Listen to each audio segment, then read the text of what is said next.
श्रीमते रामानुजाय नमः। श्रीमच्छटारियतिराजकृपावलम्बं सौम्योपयन्त्रिगगनाद्रिमणीन्द्रभक्तं वेदान्तयुग्मविशदीकरणाप्रवीणं रामानुजं यतिवरं गुरुमाश्रयामः।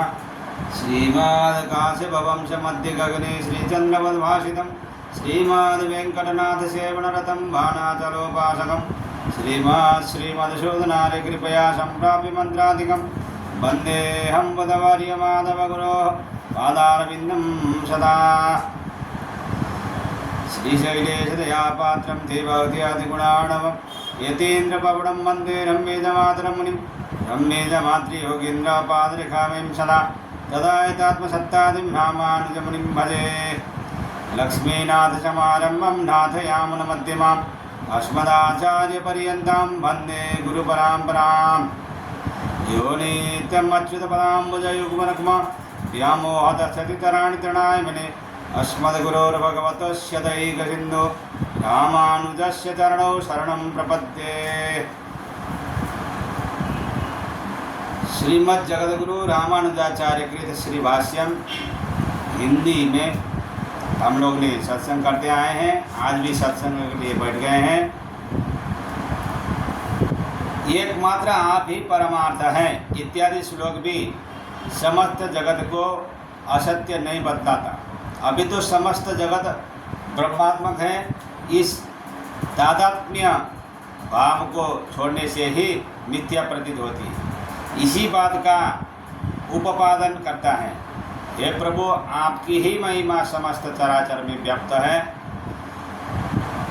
अर्थात आपसे यह चराचर व्याप्त है। इसीलिए यह सब कुछ तदात्मक है, आपके अतिरिक्त कुछ भी नहीं है। सर्वात्मक होने से एक आप ही सत्य है। इसीलिए यह कहा गया कि तुम्हारी ही यह महिमा है जिससे सब जगत व्याप्त है। यदि श्लोक का उक्त तात्पर्य न होता तो उक्त बात तबैसा सर्वव्याप्ति के बजाय तबैसा भ्रांति, यह तुम्हारी भ्रांति ही कहा जाता। जगतपते तुम इत्यादि पदों का लाक्षणिक अर्थ नहीं किया जा सकता। वैसा करने से लीला ही लीला में पृथ्वी को उठाने वाले भगवान महावराह की स्तुति का सारा प्रकरण ही विरुद्ध सिद्ध होगा। यदि तद दृश्यते का तात्पर्य है कि सारा जगत ज्ञानात्मक आप से आत्मभाव रूप से व्याप्त है, अतएव आपका ही मूर्त रूप है। आपके त्वदात्मक भाव की अनुभूति का साधन एकमात्र भक्ति योग है। भक्ति भावहीन व्यक्ति ही इस जगत को केवल देव मनुष्यादि रूप वाला देखते हैं। उनका ऐसा ज्ञान भ्रांति मात्र है। केवल ब्रह्मात्मक जगत को देव मनुष्य आदि वाला जानना ही भ्रम नहीं है, अपितु देव मनुष्य आदि के ज्ञानात्मक आत्माओं को देव मनुष्य ही के आत्मा के रूप में देखना भी भ्रम। इस भाव को यह सब कुछ ज्ञान स्वरूप है इस श्लोक में दिखाया गया है। और जो लोग सद्बुद्धि ज्ञानमय आत्मतत्व के ज्ञाता तथा जगत को भगवत भाव में देखने के लिए भक्ति योग की साधना में संलग्न और शुद्ध चित्त हैं, वह प्राकृत परिणाम देव मनुष्य आदि शरीर रूप समस्त जगत को ज्ञान स्वरूप परमात्मा के शरीर के रूप में ही दर्शन करते हैं। ऐसा जो ज्ञानविद है इत्यादि श्लोक का तात्पर्य है। श्लोकों का अर्थ उक्त क्रम से न करने से पुनरुक्त दोष, अर्थ विरोध, प्रकरण विरोध तथा शास्त्र तात्पर्य विरोध होगा। साथ ही पदों का लाक्षणिक अर्थ करना पड़ेगा।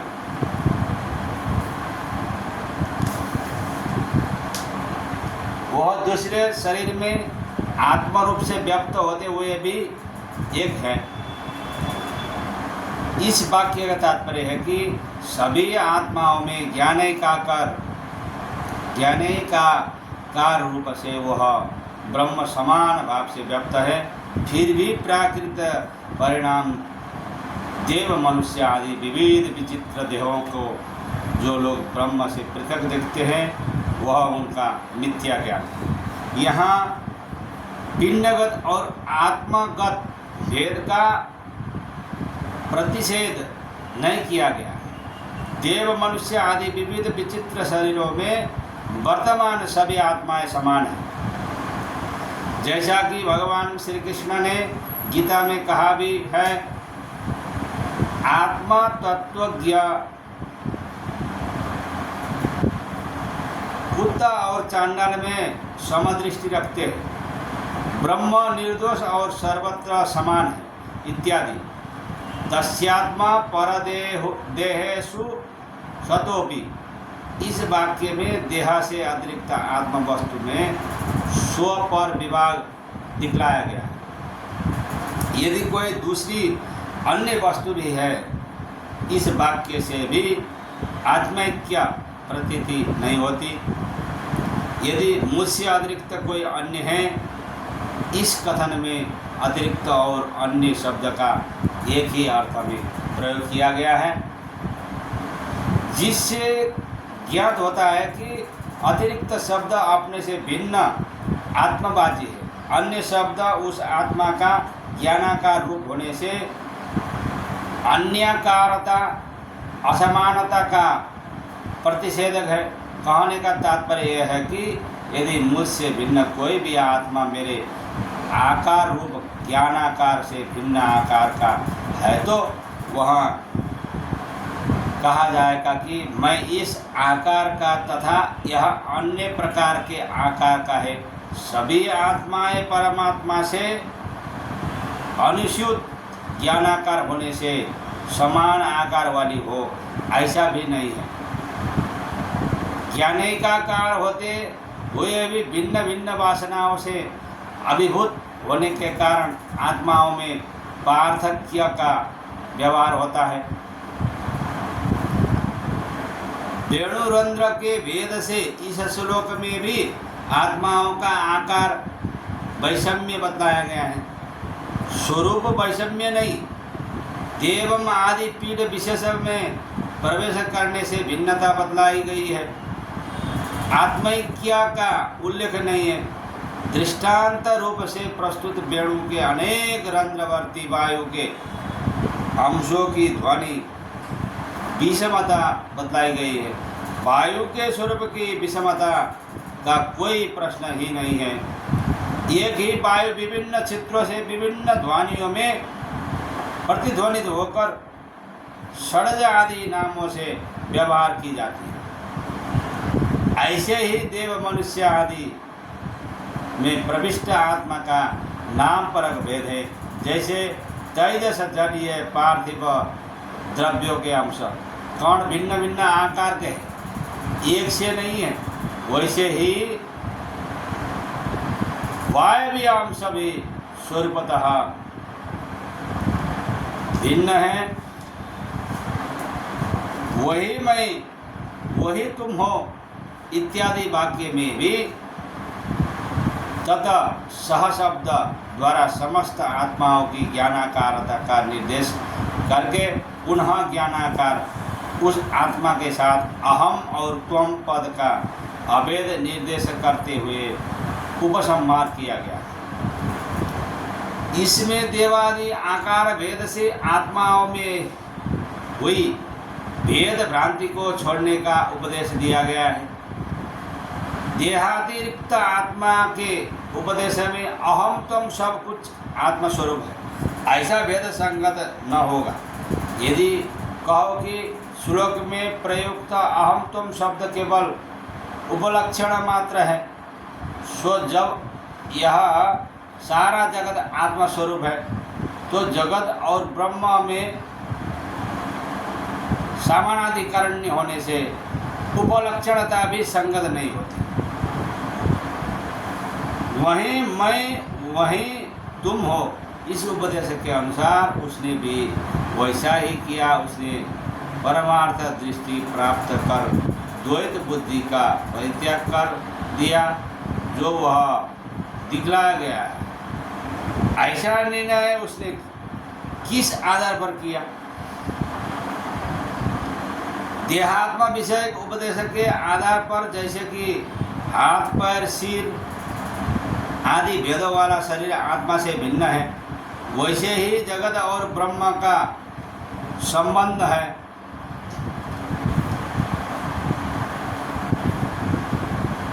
विभेद जन के ज्ञान इत्यादि वाक्य भी जीवात्मा परमात्मा की स्वरूपगत एकता का प्रतिपादक नहीं है, और न जीवात्मा परमात्मा की स्वरूपगत एकता का कथन अनुसार निषेध ही होता है। जीवात्मा परमात्मा की स्वरूपगत एकता देह और आत्मा की तरह नहीं हो सकती। श्रुति का भी उक्त मत है, दो पक्षी एक वृक्ष पर बैठे हैं जो कि सहचर सखा है, उनमें से एक जीव परिपक्व भोग के उपयुक्त पिपल कर्म फल का भोग करता है और दूसरा परमात्मा भोग नहीं करता, केवल देखता, साक्षी मात्र, केवल देखता रहता। ब्रह्मविद और पंचाग्नि साधक लोग तथा 3 बार नाचिकेताग्नि का चयन करने वाले ने कहा है कि इस लोक देहा में पुण्य फल भोक्ता छाया और आत्मा के समान दो स्वरूप जीवात्मा और परमात्मा बुद्धि रूप उत्तम गुह्य में स्थित है। वह सर्वात्मक सभी के अंतःकरण में स्थित होकर शासन करता है इत्यादि। और शास्त्र विष्णु पुराण में भी इसी प्रकार का उपदेश है। वह परमात्मा समस्त भूतों के उपादान प्रकृति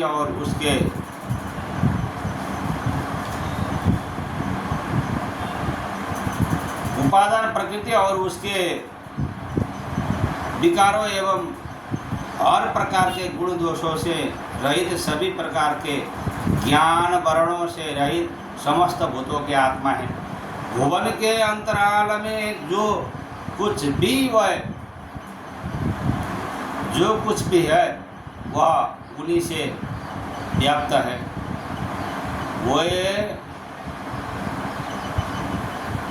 सब प्रकार के मंगलमय गुणों से पूर्ण श्रेष्ठ से भी श्रेष्ठतर है। वह सर्वेश्वर क्लेश आदि दोषों से रहित है। भगवान की कर्म नामक एक तीसरी अविद्या शक्ति है जिससे सर्वगत क्षेत्रज्ञ तटस्थ जीव शक्ति व्यवस्थित है इत्यादि श्लोकों में परंपरा वेद का निर्देश किया गया है।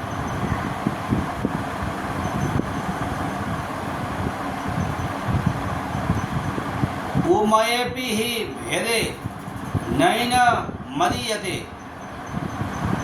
भेदन्य पदेशाचान्य अधिकंतु भेद निर्देशात आदि सूत्रों में सूत्रकार भी उक्त कथन की पुष्टि करते हैं जो आत्मा में स्थित होकर संयम करते हैं। जीवात्मा जिन्हें नहीं जानता, आत्मा ही जिनका शरीर है। प्राज्ञ परमात्मा से संयुक्त होकर, प्राज्ञ परमात्मा से अधिष्ठित होकर इत्यादि श्रुतियाँ जीवात्मा और परमात्मा के परस्पर विलक्षण रूप का निरूपण करती है। साधन विशेष के अनुष्ठान द्वारा अविद्या के क्षय हो जाने के बाद भी जीवात्मा की परमात्मा के साथ एकता संबंध नहीं है, एकता संभव नहीं, क्योंकि अविद्याश्रित जीव की अविद्या से बचे रहने की क्षमता नहीं है। जैसा कि कहते हैं परमात्मा और जीवात्मा की एकता को सत्य कहना मिथ्या भ्रम है, क्योंकि एक द्रव्य कभी दूसरा द्रव्य नहीं हो सकता। मुक्त आत्मा को भगवान के समान गुण ही प्राप्त होते हैं, ऐसा भगवद गीता में कहा गया है। ज्ञान का आश्रय लेकर जो मेरे समान गुणों को प्राप्त करते हैं वह सृष्टि में जन्म नहीं पाते और प्रलय में दुखी नहीं होते।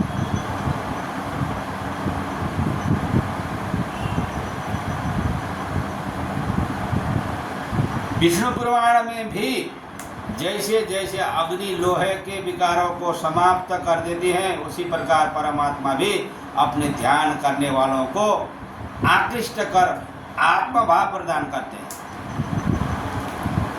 आत्मभाव का तात्पर्य है आत्मा का स्वभाव आकृष्ट होने वाली वस्तु आकर्षक के स्वरूप को प्राप्ति नहीं कर पाती, जिसकी सूत्र का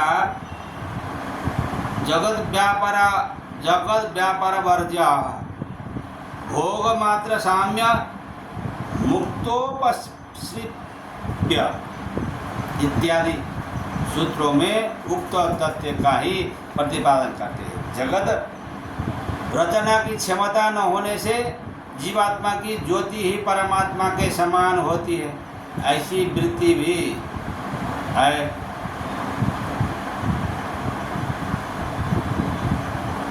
द्राविड़ भाष्यकार भी कहते हैं भगवद सायुज्य प्राप्त मुक्तात्मा को भी भगवान के समान सर्वार्थ सिद्धि प्राप्त करते हैं। श्रुतियाँ भी उक्त वस्तु की पुष्टि करती है, जैसे जो परमात्मा के ऐसे स्वरूप तथा सत्य कामनाओं को जानकर इस श्लोक से प्रयाण करते हैं, इस श्लोक से प्रयाण करते हैं, उनकी समस्त लोगों के अप्रतिहित गति होती है।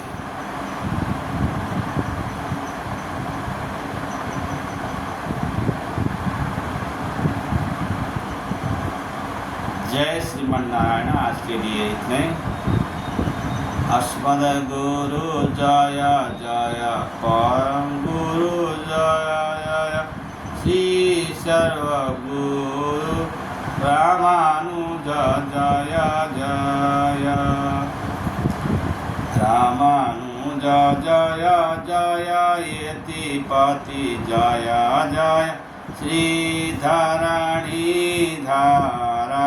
फणिपति जय जय षठरिपु जय जय कारिसेनु जय जय श्री विश्वसेन मौनि सेनापति जय जय सरयोगी जय जय भूतयोगी जय जय श्री महादायोगी जय जय भक्ति सारा जय जय षठकोप जय जय श्रीमद् कवि आलवार जय जय हरे राम राम राम हरे हरे हरे कृष्ण कृष्ण कृष्ण हरे हरे हरे राम राम राम हरे हरे हरे कृष्ण कृष्ण कृष्ण हरे हरे। जय श्रीमन्नारायण।